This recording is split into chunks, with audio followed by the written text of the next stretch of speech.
ಬಹಳ ಹೊತ್ತಿನ ಕೂತಿದ್ದೀರಿ. ಪಾಪ ನಾನು ಜಾಸ್ತಿ ಮಾತಾಡಕ್ ಹೋಗಲ್ಲ, ಯಾಕಂದ್ರೆ ಆರ್ಥಿಕ ವಿಚಾರಗಳನ್ನೆಲ್ಲ ಹೇಳಿದ್ರೆ ಅವರು ಟೀಕೆ ಮಾಡ್ತಾರೆ ಅಂತ ಇವೆಲ್ಲ ಹೇಳ್ಬೋದು. ಬಿಸಿಲು ಬೇರೆ ಇದೆಯಲ್ಲ, ಬಹಳ ಹೊತ್ತಿನ ಕೂತಿದ್ದೀರಿ 12 ಗಂಟೆಯಿಂದ. ನಾನು ಇದಕ್ಕೆ ಹೋಗ್ಬೇಕು ಎಂತದು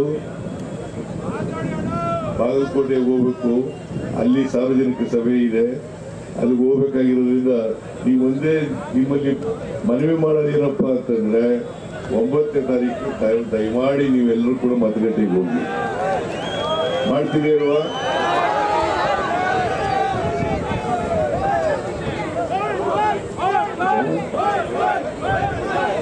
ಆಮೇಲೆ ದಯಮಾಡಿ ಈ SDPI ಅಭ್ಯರ್ಥಿಗೆ ವೋಟ್ ಹಾಕ್ಬೇಡಿ, ಯಾಕಂದ್ರೆ ಅವರು ಬಿಜೆಪಿ ಹೆಂಗೆ ಕೋಮುವಾದಿ ಪಕ್ಷರು SDPI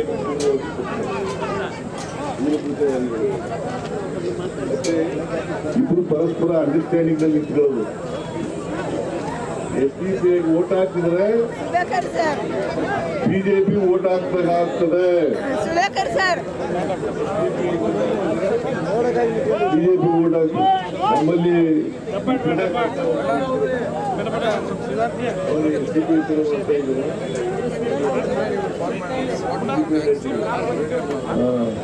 ಅವರು ನಮ್ಮ ಪಾರ್ಟಿನಲ್ಲಿ MLC ಆಗಿದ್ರು. ಇವ್ರಿಗೆ ಅವ್ರು ಮಾತಾಡ್ತಾರೆ, ಇಲ್ಲೇ ಇರ್ತಾರೆ, ನಾಳೆನು ಮಾತಾಡಿ, ನಾಳೆ ಸಾಯಂಕಾಲದವರೆಗೂ ಇಲ್ಲೇ ಇರ್ತಾರೆ. ಅವರು ಮಾತಾಡ್ತಾರೆ.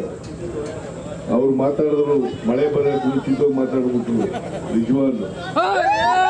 ನಿಜವಾಗ್ಲು ನಾನು ಮಾತಾಡಿದ್ದ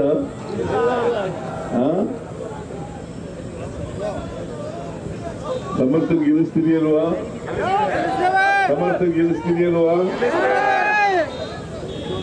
SDPIಗೆ ವೋಟ್ ಹಾಕ್ಬಾರ್ದು, ಇಂಡಿಪೆಂಡೆನ್ಸ್ಗಳಿಗೆ ವೋಟ್ ಹಾಕ್ಬಾರ್ದು, ಬಿಜೆಪಿಗೆ ವೋಟ್ ಹಾಕ್ಬಾರ್ದು, ಕಾಂಗ್ರೆಸ್ ಅಭ್ಯರ್ಥಿಗೆ ತಾವೆಲ್ಲ ಆಶೀರ್ವಾದ ಮಾಡಬೇಕು ಅಂತ ತಮ್ಮಲ್ಲಿ ಕಳಕಳಿಯಿಂದ ಪ್ರಾರ್ಥನೆ ಮಾಡಿ ನಾವು ಮಾತುಗಳನ್ನು ಮುಗಿಸ್ತೇವೆ.